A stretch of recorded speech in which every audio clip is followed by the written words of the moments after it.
jour au milieu du mois de Ramadan, la 3e année de l'Hégire, le 1er décembre 624 après Jésus-Christ, une heureuse nouvelle enveloppa la ville de Médine. Un petit garçon est né dans une famille très respectée. Le bébé est le fils d'Ali ben Abi Talib et de Fatima as-Zahra. Fatima était la fille bien-aimée du prophète. Cette naissance a apporté un bonheur infini, non seulement à leur famille mais aussi à toute la communauté musulmane. Le bébé s'appelait Hassan. Le nom Hassan signifie bon ou beau. Et c'était l'espoir du prophète pour son petit-fils. Rasulullah espérait qu'Hassan deviendrait un bon jeune homme et qu'il aurait de belles mœurs, comme son nom. Les noms Hassan et son jeune frère Husain sont deux noms qui n'avaient jamais été utilisés auparavant à l'époque de Jahiliya. Ces noms n'ont été connus qu'après que le prophète a donné ces noms à ses deux petits-enfants. Cela montre à quel point ces deux petits-enfants du prophète Mahomet étaient spéciaux. Le prophète aimait beaucoup Hassan et priait souvent pour lui. Dans un hadith rapporté par Boukhari et Muslim, le prophète a prié un jour « Oh Allah, je l'aime, alors aime-le ». La naissance de Hassan ben Ali a été un moment historique important car il était le premier petit-fils du prophète. Sa présence a apporté une lumière nouvelle et un grand espoir pour l'avenir de la communauté musulmane. Avec une grande affection, Rasulullah a porté et embrassé Hassan, montrant combien il aimait son premier petit-fils. Depuis son enfance, Hassan a grandi dans un environnement plein de valeurs islamiques. Il a été élevé par des parents pieux et il a également souvent passé du temps avec son grand-père, le prophète Mahomet. 2. Hassan a appris les valeurs de gentillesse, de compassion et de paix. Hassan ben Ali présente une ressemblance frappante avec son grand-père, le prophète Mahomet. Cette similitude n'est pas seulement physique, mais aussi comportementale et morale. Hassan a un visage beau et digne, semblable à celui du prophète Mahomet. La forme de ses yeux, son nez et même son sourire lui rappellent la figure du prophète. Mais cette similitude n'est pas seulement physique. Hassan présente également des similitudes en termes de morale et de comportement. C'est une figure qui a une personnalité très noble, aimante et généreuse. Hassan essaie toujours d'aider les autres, en particulier ceux qui en ont besoin. Il distribuait souvent ses richesses et sa nourriture aux pauvres et aux nécessiteux, même jusqu'à ce qu'il n'ait lui-même rien. Hassan a également une moralité louable. Il se comporte toujours poliment et respecte les autres, peu importe qui ils sont. Hassan essaie toujours de suivre les traces de son grand-père, le prophète Mahomet, en tout, y compris en termes de morale et de comportement. Cependant, ce qui ressort le plus de la personnalité de Hassan est son attitude de ne pas aimer les conflits ou les effusions de sang. Hassan a toujours essayé de maintenir la paix et l'unité entre les musulmans.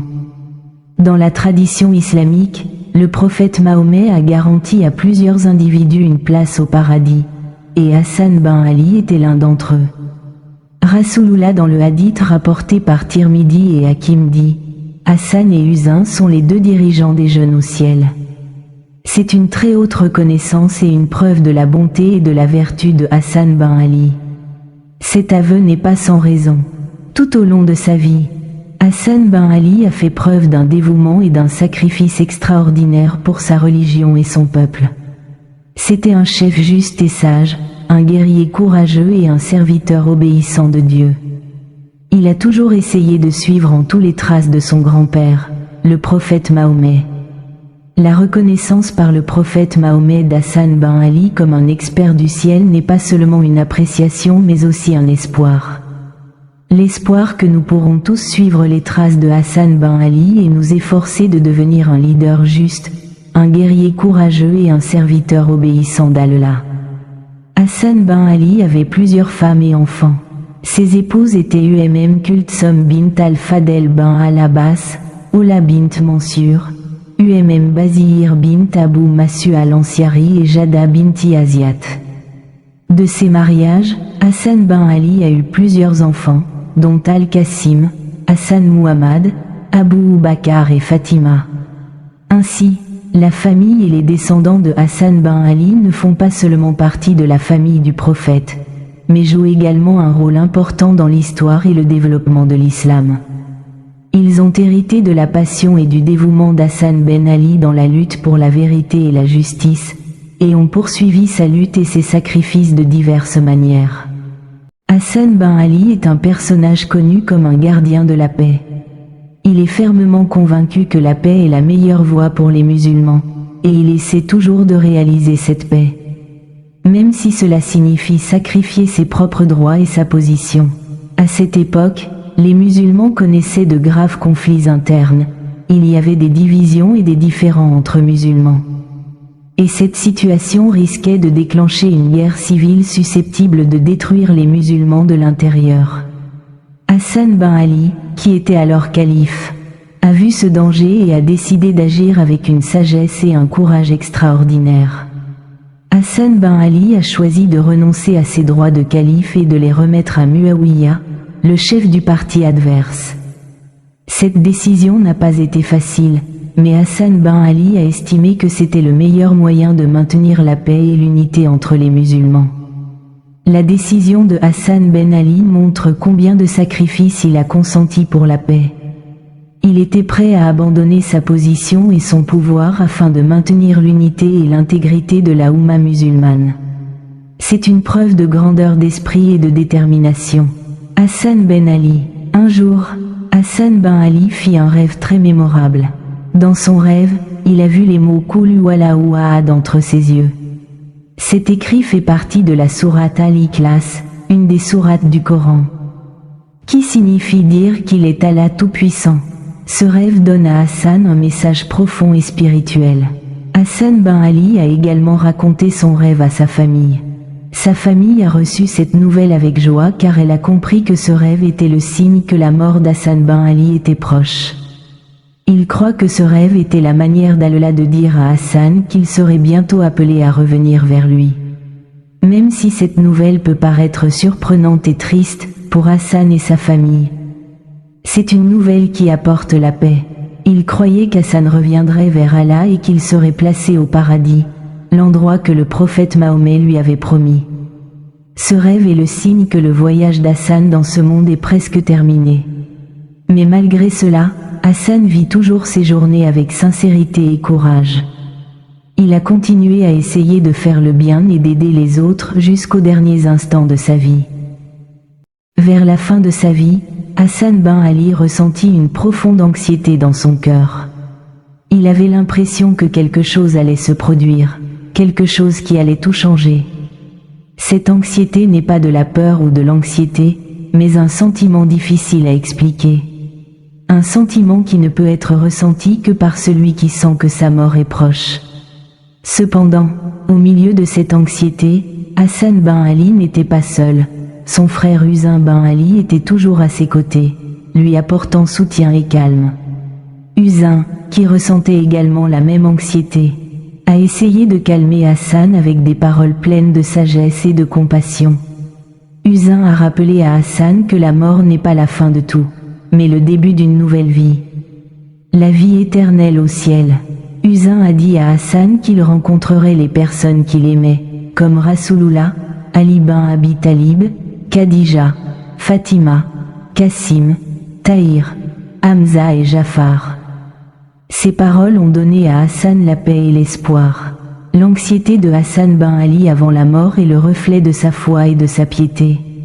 Il se sentait anxieux non pas parce qu'il avait peur de la mort, mais parce qu'il voulait s'assurer qu'il avait fait de son mieux dans la vie, qu'il avait rempli ses devoirs et ses responsabilités en tant que musulman.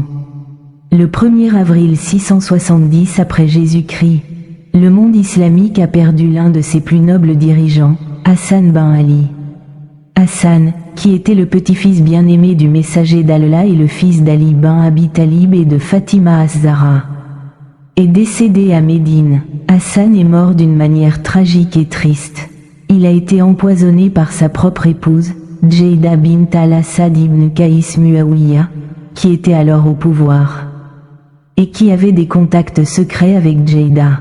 Il promet un cadeau en or et un mariage à Yazid, son fils si Djeida réussit à tuer Hassan. Fort de cette persuasion, Jada a ensuite mis du poison mélangé à du miel sur la nourriture de Hassan. Hassan ben Ali, qui n'était pas au courant de ce plan diabolique, a mangé la nourriture et est finalement tombé malade. Bien qu'il ait reçu un traitement, le poison était trop puissant et lui a finalement coûté la vie. Cette anxiété n'est pas de la peur ou de l'anxiété, mais un sentiment difficile à expliquer. Un sentiment qui ne peut être ressenti que par celui qui sent que sa mort est proche. Cependant, au milieu de cette anxiété, Hassan ben Ali n'était pas seul. Son frère Usain ben Ali était toujours à ses côtés, lui apportant soutien et calme. Usain, qui ressentait également la même anxiété, a essayé de calmer Hassan avec des paroles pleines de sagesse et de compassion. Usain a rappelé à Hassan que la mort n'est pas la fin de tout, mais le début d'une nouvelle vie. La vie éternelle au ciel. Usain a dit à Hassan qu'il rencontrerait les personnes qu'il aimait, comme Rasulullah, Ali ben Abi Talib, Khadija, Fatima, Kassim, Tahir, Hamza et Jafar. Ces paroles ont donné à Hassan la paix et l'espoir. L'anxiété de Hassan ben Ali avant la mort est le reflet de sa foi et de sa piété. Il se sentait anxieux non pas parce qu'il avait peur de la mort, mais parce qu'il voulait s'assurer qu'il avait fait de son mieux dans la vie, qu'il avait rempli ses devoirs et ses responsabilités en tant que musulman. Le 1er avril 670 après Jésus-Christ, le monde islamique a perdu l'un de ses plus nobles dirigeants, Hassan ben Ali. Hassan, qui était le petit-fils bien-aimé du messager d'Allah et le fils d'Ali ben Abi Talib et de Fatima az-Zahra, est décédé à Médine. Hassan est mort d'une manière tragique et triste. Il a été empoisonné par sa propre épouse, Djeida bint al-Assad ibn Qaïs Muawiyah, qui était alors au pouvoir et avait des contacts secrets avec Djeida. Il promet un cadeau en or et un mariage à Yazid, son fils, si Djeida réussit à tuer Hassan. Fort de cette persuasion, Jada a ensuite mis du poison mélangé à du miel sur la nourriture de Hassan.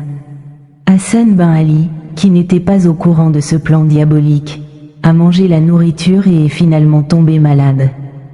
Bien qu'il ait reçu un traitement, le poison était trop puissant et lui a finalement coûté la vie.